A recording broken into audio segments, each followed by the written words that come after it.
আসসালামু আলাইকুম গাইস, আশা করি সব ভালো আছেন। আমি ভালো আছি। চলে আসলাম নতুন একটা ব্লগ ভিডিও নিয়ে। আজকে আপু বাবা মা আসার পরে কি দুপুরে রান্না করে খাওয়ালাম সেটাই আপনাদের সাথে শেয়ার করব। পুরো ভিডিওটি দেখার জন্য সাথে থাকেন। এখানে আমি চিংড়ি মাছ ভাপতে নিলাম, তারপরে আমি মূলা শাকটা দিয়ে নিলাম। আমি চিংড়ি মাছ দিয়ে মূলা শাক দিয়ে রান্না করব। তো এখানে দিয়ে আমি নেড়ে চেড়ে বেশ কিছু অন্তরে ভাপ দিয়ে নিব। তারপরে আমি শুকনো মরিচ আর রসুন কুচি দিয়ে এখানে বাগার দিয়ে নিব শাক ভাজিটা। আর মূলা শাক ভাজিটা যে না খান একবার হলে ওইভাবে ট্রাই করবেন, ভালো লাগে চিংড়ি মাছ দিয়ে রান্না করলে। তো আমি সব সময় এইভাবে পাকাই চিংড়ি মাছ দিয়ে রান্না করি, খেতে ভালোই লাগে, কোনো বাজি স্মেল আসে না। এভাবে রান্না করি। আর এখানে আমি কড়াই বসে দিলাম, কড়াইতে তেল দিয়ে দিলাম, তেল দেওয়ার পরে তেল গরম হওয়ার পরে আমি এখানে মাছটা দিয়ে দেবো।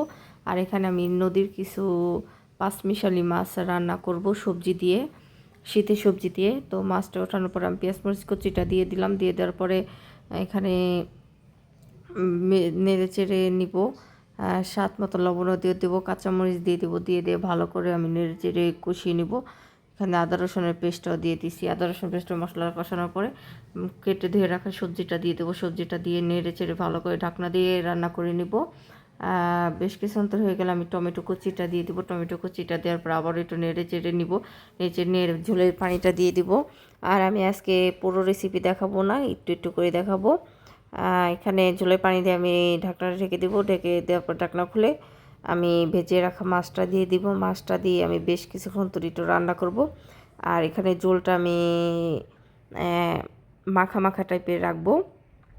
হয়ে গেলে ধনিয়া পাতা কুচি দিয়ে আমি আরও কয়েকটা বলক তুলে আমি তরকারিটা নামিয়ে নিব। আর একবার হলে এইভাবে ট্রাই করবেন। আর এখানে আমি নদীর কিছু গুঁড়া মাছ রান্না করব সবজি দিয়ে। এখানে তেল দিয়ে দিলাম, তেল গরম হওয়ার পর পেঁয়াজ মরিচ কুচিটি দিয়ে দিলাম। দিয়ে তারপর স্বাদ মতো লবণ দিয়ে দিব। দেওয়ার পরে ভালো করে নেড়ে চেড়ে ভেজে কষিয়ে নেব। মশলাটা বেশ কিছুক্ষণ কষাবো, ভেজে নেব। তারপর সামান্য একটা আদা রসুনের পেস্টটা দিয়ে দিলাম। দিয়ে দেওয়ার পরে ভালো করে নেড়ে চেড়ে আবার কষিয়ে এখানে মশলা কষিয়ে দিয়ে দিলাম সবজি দেওয়ার পরে নেড়ে চেড়ে কষিয়ে ঢাকনা দিয়ে ঢেকে কষিয়ে নিব। কষানো হয়ে গেলে আমি মাছটা দিয়ে দিব। মাছটা দিয়ে একটু নেড়ে চেড়ে মাছটা মিশিয়ে আমি ঝোলের জন্য পানি দিয়ে দেবো।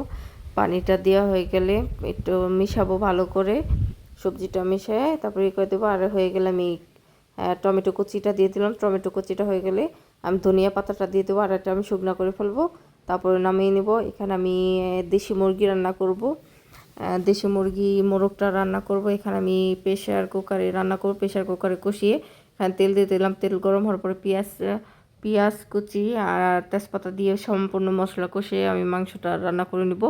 এভাবে কষিয়ে ঝোলের জন্য পানি দিয়ে তারপর আমি 4 থেকে 5টা সিটি দিয়ে তারপরে রেখে আমি ঝোলটা টানিয়ে নেব।